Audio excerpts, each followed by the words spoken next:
Terus yang kedua, yang aku lebih menarik lagi adalah Karya tuh udah ke luar negeri dan banyak guys. Sampai sekarang udah kurang lebih 18 kan? Betul, 18 negara. 18 loh. And then ya udah aku approach government, local government. Tapi sebelum itu aku udah 2 tahun aku berkontribusi dulu sama daerah aku, apa yang ingin aku bawa ke conference ini sehingga government should support me gitu. Okay.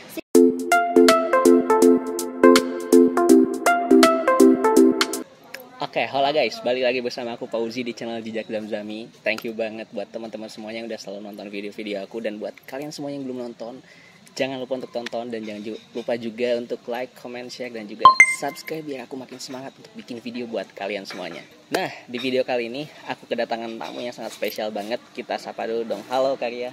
Halo semuanya, Fauzi dan juga subscribersnya Fauzi. Apa kabar Fauzi? Baik Karya, baik banget. Apalagi kita mau ngobrol sekarang nih. But anyway teman-teman, kalian harus tahu Karya ini tuh menarik banget untuk kita ajak ngobrol sekarang. Karena pertama nih aku interest adalah Karya tuh punya NGO. Namanya tuh kan Siti Sarah Women Center. Yes. Yang memang fokusnya tuh untuk ngebantu wanita-wanita biar dia tuh berkembang gitu kan. Betul. Dia tuh berkembang. Terus yang kedua, yang aku lebih menarik lagi adalah Karya tuh udah ke luar negeri dan banyak guys. Sampai sekarang udah kurang lebih 18 kan? Betul, 18 negara. 18 loh. Fauzi juga guys, banyak juga 10 negara loh. Di usia 20 tahun kalian kan. Tapi aku pengen, sebelum kita jauh nih, Ya. aku pengen tahu dulu 18 negara ini tuh apa aja kita absen. Thailand, Singapura, Malaysia, Laos, Myanmar, Vietnam, Hong Kong, and then Macau sama Hong Kong sama ya? Beda gak sih? Beda. Beda. Hitung dua aja. Macau, and then United Emirates Arabs, Turki, and then Korea. Habis itu juga ada apa lagi ya? Satunya Amerika. Betul. Sama Turki udah gak sih tadi Turki? Turki udah. Ya? Brunei juga aku udah Brunei. pernah. Brunei. Terus Kamboja udah tadi. Kamboja. Vietnam. Ya Vietnam tadi kayaknya udah deh. Oke. Gitu. Sama satunya ya benar udah Turki. Saking banyaknya jadi bingung. Bingung saya. Saking banyaknya itu bingung. Tapi nih by the way, kita kan sekarang tuh mau ngobrolin tentang gimana sih Karya ini tuh bisa ke banyak negara tadi. Oke. Nah, tapi sebelum itu boleh ceritain dulu gak titik poinnya kenapa punya pikiran oke, gue harus keluar negeri gitu. Apa?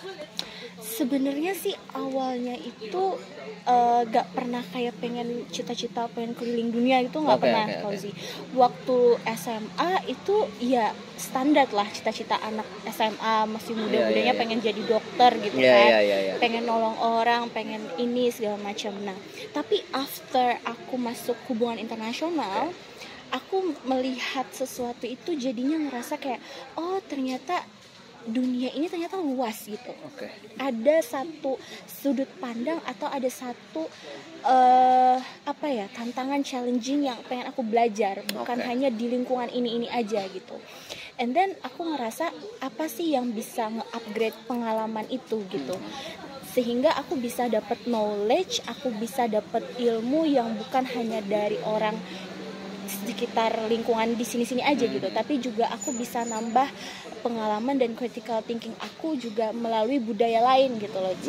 Nah, after itu aku masuk di HI, and then aku ngelihat oh anak HI itu kan identik dengan kayak harus keluar negeri gitu kan ya, hubungan internasional ya namanya. Paling nggak kita ada pengalaman keluar negeri sekali. Betul. And then kayak aku Malaysia sama Singapura kayaknya udah cukup deh gitu kata aku kan kayak gitu pada waktu itu guys. Tapi in the end ada salah satu titik poin di situ aku ngalir aja gitu loh. Maksudnya kayak Aku kan pernah dibully juga. Pernah dibully waktu itu karena katanya bahasa Inggris aku jelek. Katanya aku nggak bisa presentasi pakai bahasa Inggris. Ria tuh bodoh katanya gitu. Presentasi gitu aja nggak bisa gitu katanya kan. Sedangkan banyak juga aku lihat teman-teman aku yang udah keluar negeri segala macam, dan mereka waktu itu aku mikirnya aku kayaknya harus ubah diri aku deh gitu. Aku harus upgrade diri aku deh kayak gitu. Karena tadi aku ngerasa aku sebenarnya bisa kok juga gitu. Aku bisa berubah juga gitu. Nah, dengan cara apa tadi? Dengan cara aku bisa ngeasah skills apa sih yang pengen aku asah, yang pengen aku milikin gitu. Oh, maybe public speaking aku masih jelek saat itu. Nah, and then aku berpikir, Ji, apa yang bisa mengubah skills public speaking aku menjadi lebih baik? Salah satunya adalah konferensi. Nah, ikut konferensi itu akan mengubah satu, pertama skills public speaking kita. Kedua, skills menulis juga. Ketiga, skills networking, berjejaring. Dan tiga skills ini kita tidak mendapatkannya di dalam kelas. Saat kita belajar kuliah, kita hanya dicokokin teori segala macam, presentasi, tapi kadang skills itu kurang mengasah gitu. Tiga skills ini ya guys ya. And then aku pikir saat itu interest dan keinginan aku itu belajarnya di bidang apa. Aku ngerasa ada satu problem di bidang apa sih gitu kan. Terus aku mendengarlah yang namanya gender equality sama sustainable development goals. Yang mana di konferensi-konferensi itu kan biasanya mereka merekrut pemuda yang memang bergeraknya di bidang itu gitu. Atau enggak konferensi yang nulis paper internasional gitu-gitu.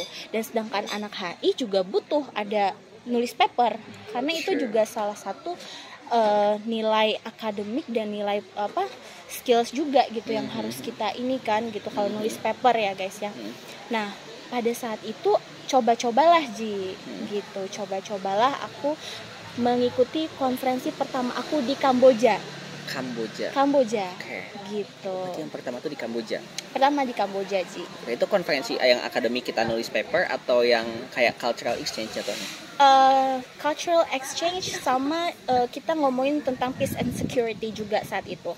Aku ngomongin gender juga saat itu, gender and security, karena kan memang aku focusingnya, aku memang tertarik di gender equality waktu kuliah gitu dari dosen. Oke. Menarik sih. Negara pertama yang dikunjungin tuh untuk konferensi itu Kamboja. Dan itu karena tadi pengen ngasah public speaking, pengen ngasah bahasa, terus ada juga kayak ketertarikan gender dan lain sebagainya gitu. Betul. Ini menarik banget sih. Berarti butuh gak sih orang tuh kalau misalkan dia mahasiswa terus mau ke luar negeri, mau keliling dunia, dia tuh harus punya alasan dulu untuk apa? Butuh gak itu? Butuh. Kamu harus punya reason why si penyelenggara ini, konferensi ini accept kamu untuk jadi participant juga gitu. And then why juga kamu perlu nih untuk mengikuti ini. Misalkan kayak aku memang reasonnya adalah aku pengen ngasah public speaking sama English aku yang orang-orang bilang itu masih jelek di aku gitu. Dan sedangkan menjadi mahasiswa HI, lulusan hubungan internasional, itu diperlukan skills public speaking dan English yang bagus, karena English itu adalah bahasa yang betul-betul sekarang jadi bahasa wajib yang harus kita pelajari kan ya Ji ya. Nah, dari konferensi itulah nanti kamu akan terbiasa ngomong sama orang dari berbagai negara dengan melihat culture yang mereka bawa, dan kamu bisa mengimplementasikan itu di kehidupan sehari-hari kayak gitu. Menurut aku, you need the reason why you have to participate in the particular things gitu loh. Oke. Itu kan ketika dia punya alasan nih ya, punya alasan untuk keluar negeri itu ngapain gitu. Yes. Tapi kalau misalkan karya dulu ya, based on your experience gitu, ketika keluar negeri itu lebih milih negaranya atau acaranya? Sometimes both ya. I look both karena pertama dulu penyelenggaranya ini akan bahas apa aja. Maksudnya acaranya, eventnya, konferensinya nanti bakal useful nggak sama yang akan kita implementasikan after kita balik dari acara itu. Bakal useful nggak itu. Yang kedua adalah memang negaranya yang dimana kita misalkan kita bermimpi misalkan ke Korea atau ke Turki, aku pengen banget tapi yang fully funded, yang dibiayain gitu kan, otomatis kita mencari juga kan, walaupun kita negaranya yang kita pengen kan, tapi acaranya nggak related sama apa yang pengen kita ikutin, maksudnya temanya apa, bahasannya apa, juga kan akhirnya useless gitu. Oke. Berarti sebenarnya yang paling penting tuh kita harus lihat dulu kayak acaranya itu apa. Walaupun gak menutup kemungkinan kalau misalkan kayak sama aku juga dulu aku pengen ke Turki gitu, aku cari aja event yang di Turki yang sesuai sama kita. Sesimpel itu sebenarnya. Tapi kalau misalkan ada acara yang kebetulan memang match sama kita dan negaranya gak sesuai sama kita, misalnya negaranya di mana, misalnya yang kita gak mau gitu, itu pun oke aja selagi kan match tadi kan. Tapi dari semua negara nih yang udah Kak Ria kunjungin, satu negara yang memorable sampai sekarang itu apa dan kenapa? Korea sih. Yang baru berapa minggu? Sebulanan yang lalu. Kenapa Korea lo? Dari banyaknya negara yang udah dikunjungin tadi, negara kuat banyak loh, Amerika, Uni Emirat Arab, itu tuh banyak banget tuh. Banyak banget, iya. Jadi gini, teman-teman subscribersnya Fauzi ya, Fauzi. Di Korea itu ketika kita datang ke menginjakan kaki pertama kali, mereka itu show akan adanya safetyness gitu, kenyamanan kita beraktivitas di sana, kenyamanan kita sebagai individual juga, dan keamanan terutama, karena sekarang aku lebih prefer kita aman gak sih dulu mengunjungi negara ini gitu. Aku lebih prefer itu sekarang, karena yang jelas di Korea juga kalau orang-orang bilang orang Korea itu rasis atau orang Korea sombong, itu menurut aku totally different with my experience waktu aku mengunjungi ke sana. Karena yang aku lihat sebetulnya mereka itu helpful, orang-orangnya helpful, ramah, sopan santun, dan mereka bisa menunjukkan kalau personality mereka itu sangat-sangat friendly terhadap orang gitu. Dan yang kedua adalah tertata rapi dari sisi urban city-nya. Mobilisasi orang dari kantor, dari rumah ke kantor, dari rumah ke sekolah, mobilisasi orang dari rumah ke pasar, itu sangat tertata rapi. Oke, let's say di Korea tetap ada macet, tapi jarang. Dan di Korea itu menurut aku sangat sustainable. Dari lingkungannya, energy, how they can managing sampah misalkan. Sampah ini nanti akan di recycle-nya seperti apa? Misalkan kamu nggak bisa buang botol plastik atau botol plastik sama misalkan kertas dalam satu wadah sampah. Kamu nggak bisa kayak gitu. Kamu akan dimaki abis-abisan, didenda berapa juta gitu, berapa ratus ribuan gitu ya. Orang-orang bakal maki kamu habis-habisan di situ karena kamu tidak disiplin, kamu tidak aware sama hal itu. Karena orang Korea itu ininya mereka tetap aware terhadap lingkungan pertama.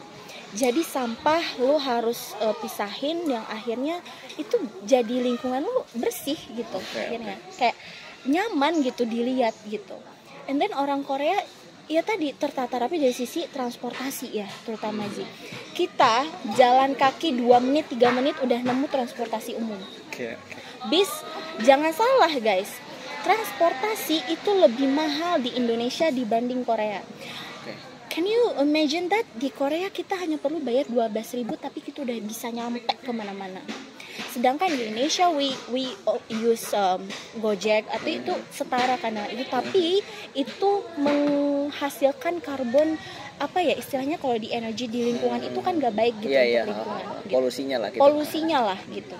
Tapi kalau di Korea itu mereka bener-bener memikirkan mateng-mateng sistem urbanisasi city mereka gitu. Iya. Yeah. Korea ya. Yes. Kayaknya emang negara yang banyak orang tuh pengen ke sana. Yeah, that's true. Termasuk that's why. aku. Yeah. Nah, tapi ketika waktu di Korea ini tadi sendiri, itu acaranya apa? Oke, jadi kebetulan di Korea ini ngomongin juga tentang peace and security. Oke. Jadi ini fokusnya ke women's juga. Oke. Peace and security yang dimana women's involved untuk mencapai peace and security tadi.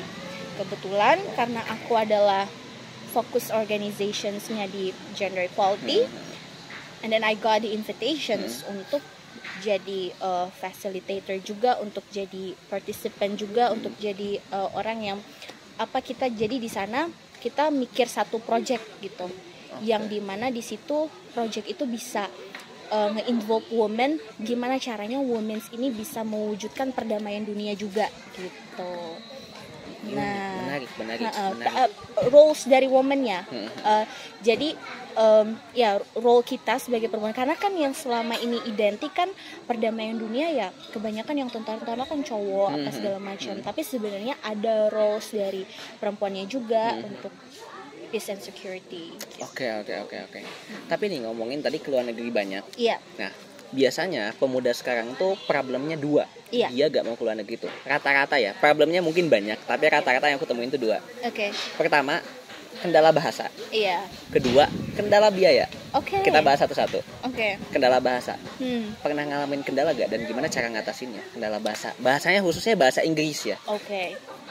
Nah, jadi gini Ji, aku juga banyak ya nemuin teman-teman aku yang sebenarnya mereka sangat potensial untuk mengikuti satu forum internasional ya. Tapi mereka ngeluhnya kebanyakan bahasa Inggris. Kak, aku kurang pede nih, bahasa Inggris aku masih jelek banget, gramarnya berantakan dan lain-lain. And then I could say awal-awal I feel like that too. Saya merasakan itu juga teman-teman ya. Jangan salah. Jadi saya pernah kayak di Kamboja nih Ji. Orang bahasa Inggrisnya udah native semua. And then only me gitu yang kayak terdiam. Aku ngerti, tapi kayak ngucapinnya itu kadang kayak kurang pede segala macam. Tapi kelebihannya adalah guys, kalian pokoknya nggak usah khawatir. Kalau soal bahasa selama konferensi itu tidak requirement TOEFL atau IELTS, that's okay, kalian hajar aja. Maksudnya aku tuh orangnya tipikalnya gacor gitu. Iya, gacor. Gacor sama kayak Fauzi ya guys ya. Jadi aku sama Fauzi itu tipikalnya kayaknya sama ya, orangnya gacor emang. Kayak pede aja gitu. Benar-benar setuju. Karena kalau misalkan kita nggak punya self confidence tadi guys, nggak bakal maju-maju aja gitu. Karena kita udah takut duluan kan sih. Iya, benar. Karena kita belum pernah mencoba, kita tidak tahu di lapangan seperti apa guys. Iya, benar, ya kan? Jadi waktu itu aku di Kamboja guys, ketemu native semua. And then kayak aku ngerasa I told them kayak my English so bad gitu. Bahasa Inggris aku jelek banget. Tapi mereka encourage. Itu adalah salah satu keuntungan kamu juga harus ke konferensi, adalah kamu menemui lingkungan yang mengencourage kamu. Again, I could say that encouragement is one of the most important thing untuk menambah value yang ada dalam diri kita. Dan kita jadi semangat aja gitu. Kita jadi semangat aja, kita jadi pede aja gitu. Karena yang aku temuin adalah, sorry to say, kalau di Indonesia kita ikut satu forum nih, bahasa Inggris. But less of the people kayak ngelihat kita nggak bisa bahasa Inggris kayak ngapain nih orang benar kan, ngapain sih nih orang nggak bisa bahasa Inggris kok ikut-ikut forum kayak gini gitu. Apalagi dari komunitas yang emang high class, yang dari anak-anak kampus luar biasa ya, maksudnya dari kampus kayak ngapain sih. Tapi kalau kamu sama di lingkungan di luar negeri, mereka kebanyakan encourage kita, merangkul kita kayak, ayo it's okay, you can speak anything, just pass out, like you out of yourself and I believe in you. And then itu bisa meningkatkan semangat kita kan Ji, untuk oke, gue harus ngomong nih. Nah, disitulah guys nanti pelan-pelan kalian bisa belajar bahasa Inggris yang baik dari situ. Setuju. Aku suka banget sih tadi katanya yang gacor tadi. Karena sebenarnya lebih ke gini sih. orang tuh bukan masalah dia oke lah bahasa Inggris dia Iya. biasa aja, tapi aku Oke. yakin yang biasa aja ini pun dia bisa ngomong mah gitu, bisa aja. Bisa. Cuman mungkin nggak sefasih atau sejago orang yang memang pada dasarnya jago atau Yes. udah bisa. Heeh. Tapi sebenarnya guys, yang paling penting tuh menurut aku tuh keberaniannya dulu Berani. untuk daftar. Kalau kita daftar, kita udah ngisi dan sebagainya, udah dikirim nih aplikasinya. Setidaknya, kalaupun misalkan kita gagal, kita udah masuk fase 50% karena kita berani. That's true. Kita ada chance untuk berhasil. Tapi kalau kita nggak daftar, ya chance-nya dari mana? Chance-nya dari mana? Betul. Iya benar. Jadi kayak beraniin dulu, entah itu selagi gak ada TOEFL atau IELTS ya. Kalau ada TOEFL Iya. atau IELTS itu mutlak. Memang kalian harus segitu gitu loh. Segitu. Cuman Yap. kalau misalkan nggak ada, as long as kalian bisa ngomong, kalian bisa nulis, kalian at Ngerti least lah. paham apa yang Paham. orang lain omongin, Yes. itu udah oke.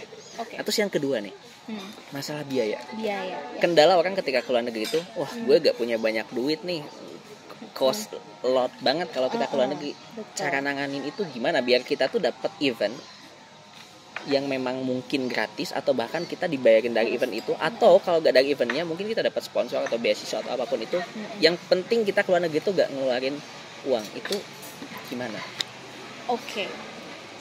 One thing ya teman-teman subscribersnya Fauzi, kadang kan nggak semua orang ya, ada orang yang bilang kayak gini, kadang nyeletuk gitu kan, kamu kan enak Ria, privilege-nya kan ke luar negeri karena kan kamu dari ekonominya juga bagus, bla bla bla bla gitu.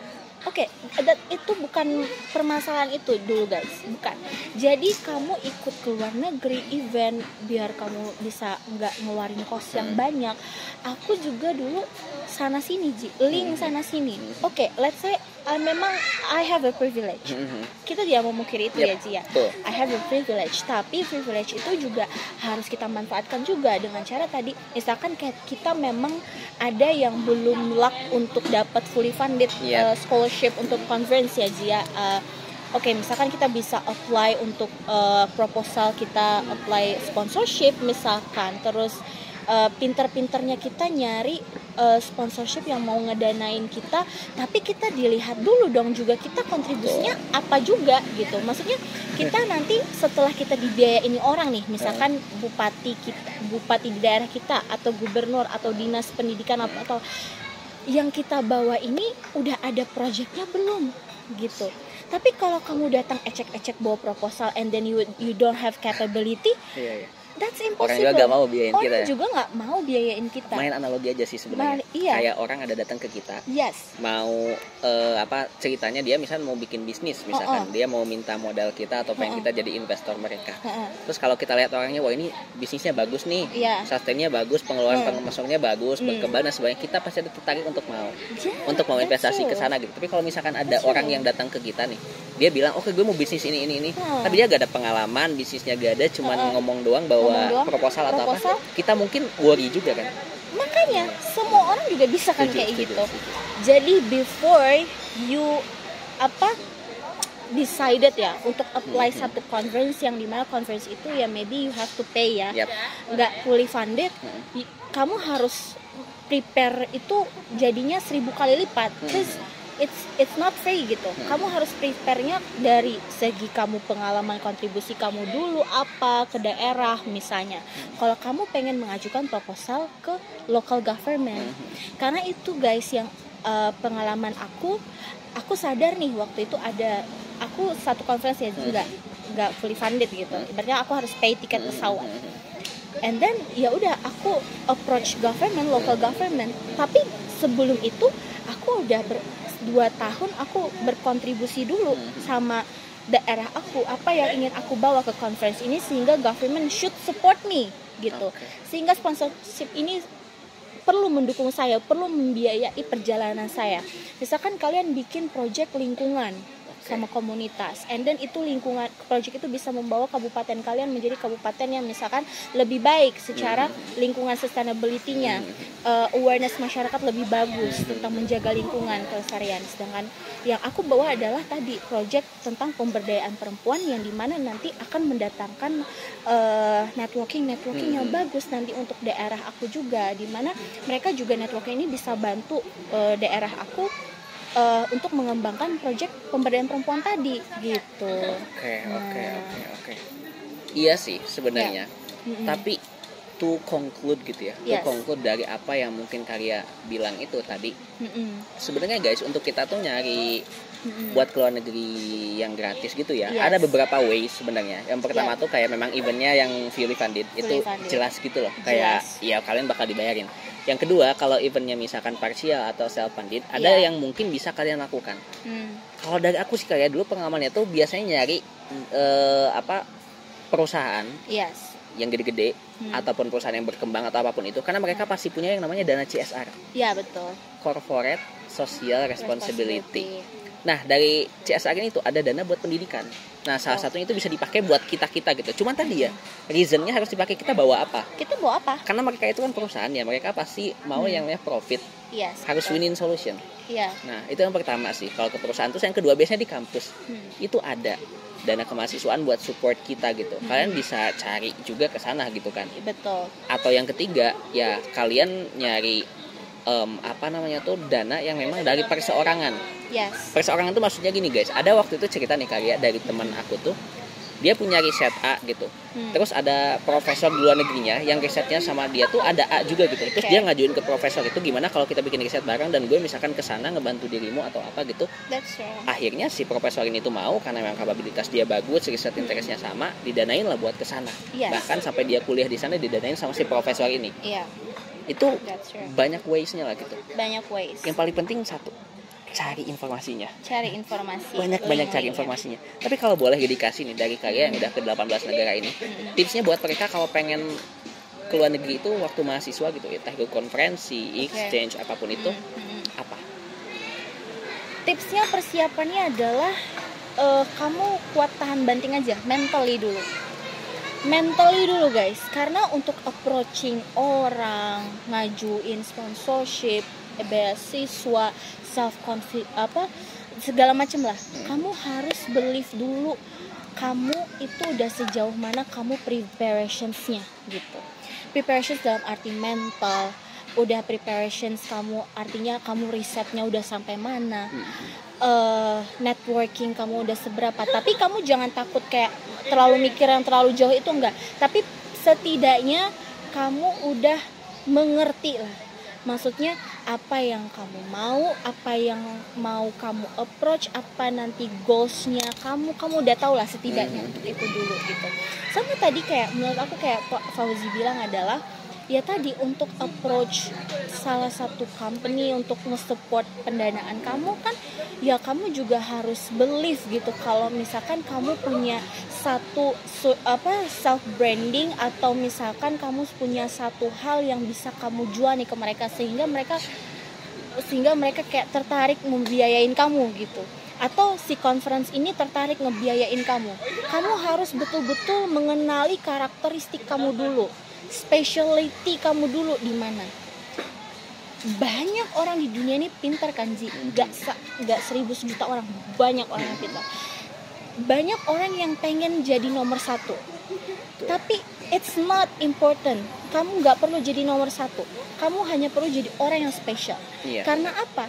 If you are special, misalkan dari sisi attitude, cara berpikir kamu, how you think wisely, ya, how you act contributely untuk masyarakat, orang pasti akan ambil kamu dan orang pasti akan senang hati menerima dan membiayai kamu. Karena you have the specialty untuk not only yourself, untuk contribute yourself ya, untuk your career, tapi also for community, society. Karena itu yang dicari oleh mereka, sesosok punya leadership capability yang bagus, yang dimana bukan hanya kamu bisa memimpin orang lain, tapi kamu pimpin diri kamu sendiri dulu seperti apa. Kamu nge-framing diri kamu tuh dulu seperti apa gitu, baru kamu bisa decided gitu, baru kamu bisa mengikuti salah satu ajang, maksudnya international networking atau conference itu, karena kamu udah mengetahui what is your specialty gitu. Aku jadi bingung ngomongin ini mau gimana. Ternyata terlalu wow banget gitu saran-saran dari Karya. And you know Kak, it's nice to talk with you. Thank you banget udah ngasih tips ke kita, juga udah cerita-cerita ke teman-teman semuanya nih. Kalau misalkan kalian mau nanya-nanya Karya lagi dan juga mau ikut acara-acara di NGO-nya Karya, langsung follow aja nih, ada di sini, nanti aku taruh. Sekali lagi thank you banget loh Karya udah mau hadir di sini dan udah mau ngobrol-ngobrol juga. Semoga ilmu-ilmu dari Karya buat aku dan buat teman-teman semuanya juga bermanfaat dan balik lagi ke Karya nantinya. Thank you so much Sekali Fauzi lagi dan subscribersnya Fauzi. Jangan lupa komen, like, subscribe ya. Kalau ada apa-apa kalian bisa follow IG aku, nanti ditaruh sama Fauzi ya di bawah. Aman. Oke, thank you. So nice to talk with Thank you Fauzi. banget. Thank you banget Karya. Bye. Bye-bye.